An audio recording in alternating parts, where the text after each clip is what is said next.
Are you ever afraid that you're going to be asked a question at a meeting and you won't know what to say? Are you worried that maybe in a job interview that you are going to get put on the spot? Or perhaps in a project meeting at work and you just don't know what to answer?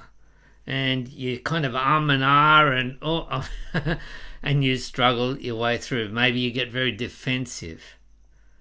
Perhaps even in a sales meeting, maybe you're trying to sell something and you get asked a question.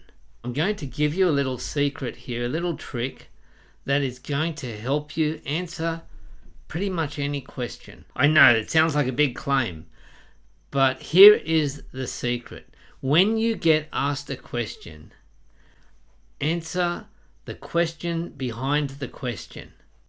What do I mean by that? I've got an example here. Supposing you are in a sales conversation, somebody has seen your profile on social media or on LinkedIn, and they've said, wow, that's really amazing what you do.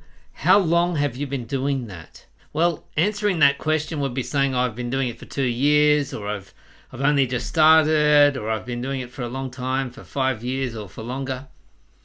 But that's not the real question they're asking.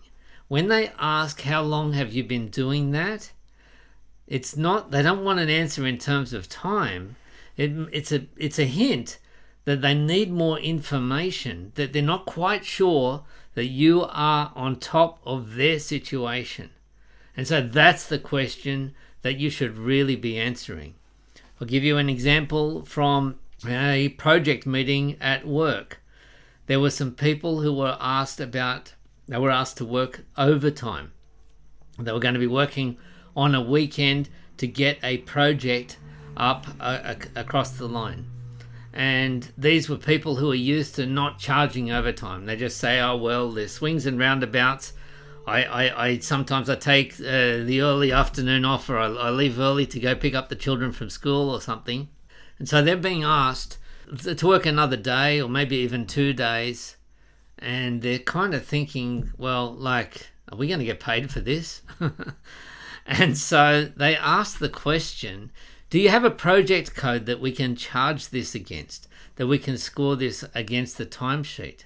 Do you have a project code? And what they're really asking is not, are you going to be able to keep account of these hours, but are we going to get paid for them? And so answering the question that is really behind what it is that they're asking is really the key. I'll give you one last example. Supposing you've got some software and I ask you, I say, I don't know how to reset my password.